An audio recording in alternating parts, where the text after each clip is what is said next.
Hey guys, David here and welcome to the Fit Pro Daily. This week is all about getting your finances in check for this year and to make sure next year is a positive year. On Monday we started off with Debbie, and Debbie came on to share with us how to be financially successful in 2021 when it comes to your finances. So she gave us some great insights and different tips and things that we should definitely consider when it comes to our accounting and bookkeeping skills. So you want to go back and check that video out, make sure you do check out one of those videos.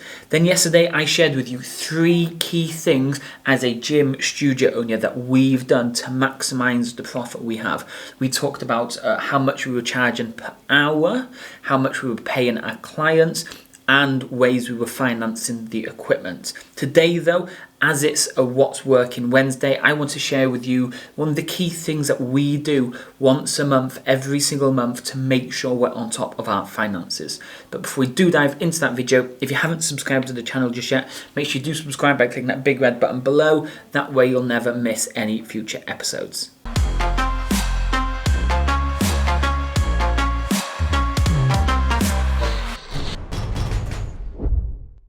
Okay, let's dive straight in. We all have to pay tax no matter what happens. And if you're at a decent size as well, you're going to have to start paying VAT too. And these are probably 2 of the biggest banes of your life, because these are things that you don't really want to have to pay, and then when the bills come you're like dreading having to pay it.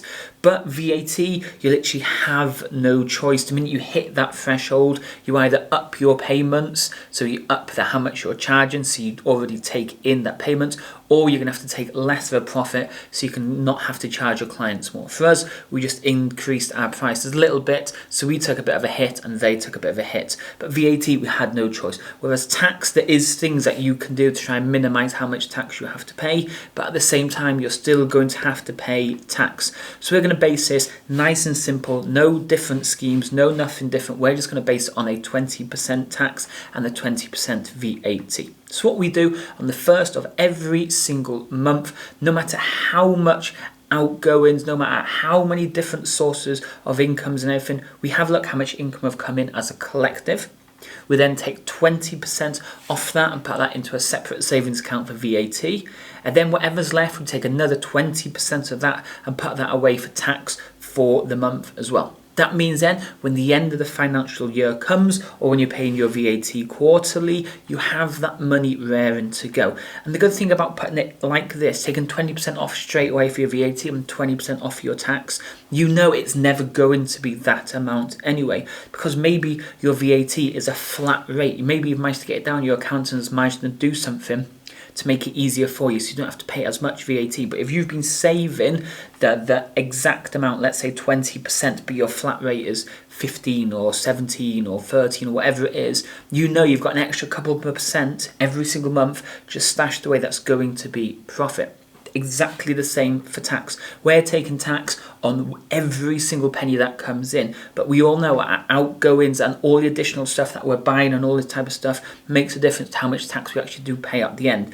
But if you've taken 20% tax of all your incomings before you consider anything else, then when it comes to the end of the year and you've got to pay your tax return, you've got a load, or maybe you might have an additional bonus amount of cash that you could use as a bonus for you to pay yourself, pay for some new equipment, because you're not going to have to use all of it. So those are the 2 things that I would suggest for anybody now who's a little bit behind on when they're paying a VAT or tax, or they're just not a little bit sure about how to best calculate it. And the first of every single month, before you do anything else, dive straight in. Find out 20% if you do VAT, find out 20% if you do tax, put them in the savings account, and when it does come to that point and you have to pay it, you can take what you need and the rest is just a bonus for you. So if you're going to go back and actually see what Debbie the accountant was actually saying, she has way more knowledge on this stuff than I do, then definitely go back and check out Monday's video on that. Or if you haven't subscribed to the channel just yet, make sure you do subscribe by clicking that big red button below. But until tomorrow, I'll speak to you all soon. Cheers.